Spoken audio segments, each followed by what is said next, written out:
সুপ্রিয় দর্শক, আপনারা দেখছেন এসপিএন বাংলা টিভি। দেখুন ও সাবস্ক্রাইব করুন এসপিএন বাংলা টিভি, দেশ ও মানুষের কথা বলে। তার বিপত্তি ঘটল 1974 সালে সর্বপ্রথম বাকশাল প্রতিষ্ঠার মধ্য দিয়ে। যে বাকশাল একদলীয় শাসন ব্যবস্থা, সমস্ত রাজনৈতিক দলকে ভেঙে আওয়ামী বাকশাল গঠন করা, সমস্ত পত্রিকাগুলিকে ভেঙে মাত্র 4টি দলীয় পত্রিকা গঠন করা, সবাইকে বাকশালের সদস্য করা, এই যে অগণতান্ত্রিক ব্যবস্থার মধ্য দিয়ে বাংলাদেশের অধঃপতনের পথে সূচনা হল।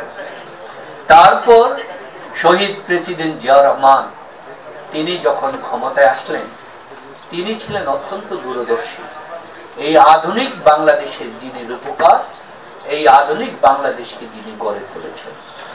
আপনারা জানেন যে একটি দেশ পরিচালনা করতে গেলে তার একটি সুশৃঙ্খল পুলিশ বাহিনী দরকার।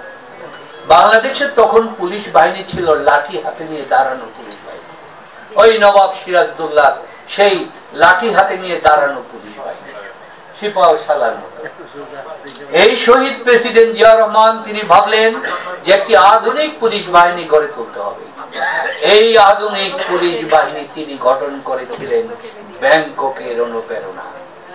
সেদিন থেকে বাংলাদেশের পুলিশ বাহিনী আজকে যে স্মার্ট, তাদের যে আর্মির মতো সাহস বলবন নিয়ে আন্দোলনকে যারা প্রতিহত করতে, এই আধুনিক পুলিশ বাহিনীর জন্মদাতা হচ্ছেন শহীদ প্রেসিডেন্ট জিয়াউর রহমান।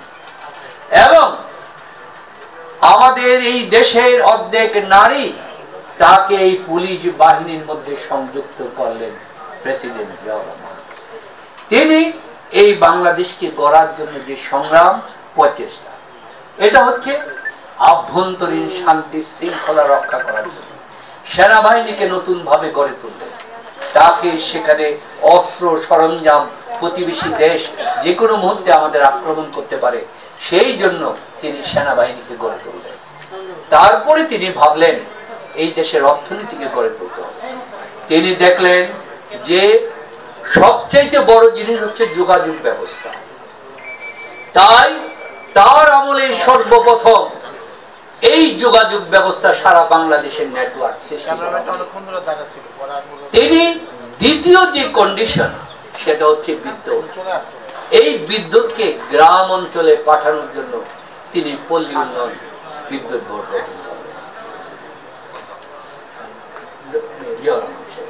পল্লী উন্নয়ন বিদ্যুৎ বোর্ড গঠন করেন। তিনি দেখলেন বাংলাদেশের মাটির নিচে অনেক সম্পদ আছে, এই সম্পদকে যদি উত্তোলন করা যায় তাহলে বাংলাদেশের অর্থনৈতিক অবস্থা উন্নয়ন হবে। যেমনি ভাবে মিডল ইস্ট উন্নতি হয়েছে, সেই অর্থনৈতিক উন্নয়ন করার জন্য তিনি গঠন করলেন পেট্রো বাংলা। এইভাবে তিনি সমস্ত জায়গায় উন্নয়নের একটি গতিধারা অব্যাহত করলেন। এই গতিধারায় কিন্তু বাংলাদেশকে আরো 20 বছর আগে আধুনিক রাষ্ট্রে পরিণত করতে পারত।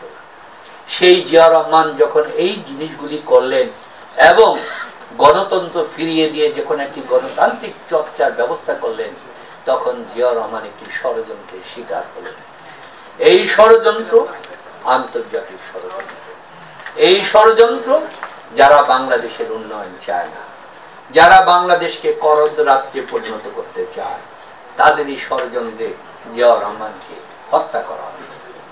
এই জিয়াউর রহমানকে হত্যা করার পর হোসেন মোহাম্মদ এরশাদ ক্ষমতায় আসলেন।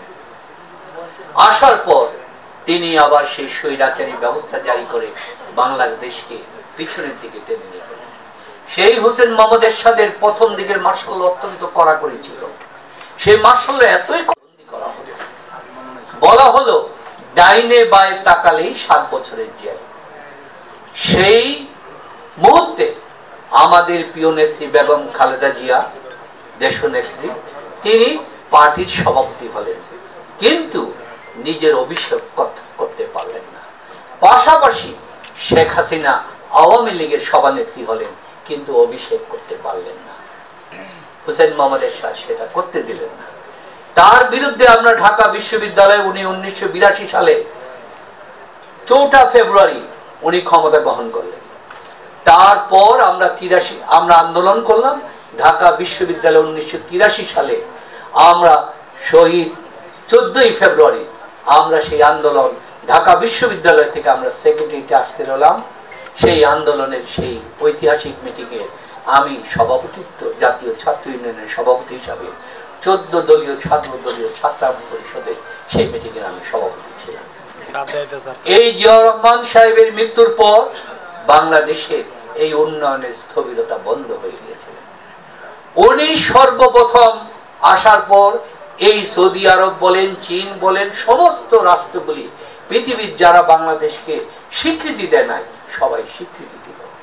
জিয়াউর রহমান বাংলাদেশকে সারা পৃথিবীর কাছে একটি আধুনিক এবং উন্নয়নকামী রাষ্ট্র হিসাবে সবার কাছে পরিচয় করলেন।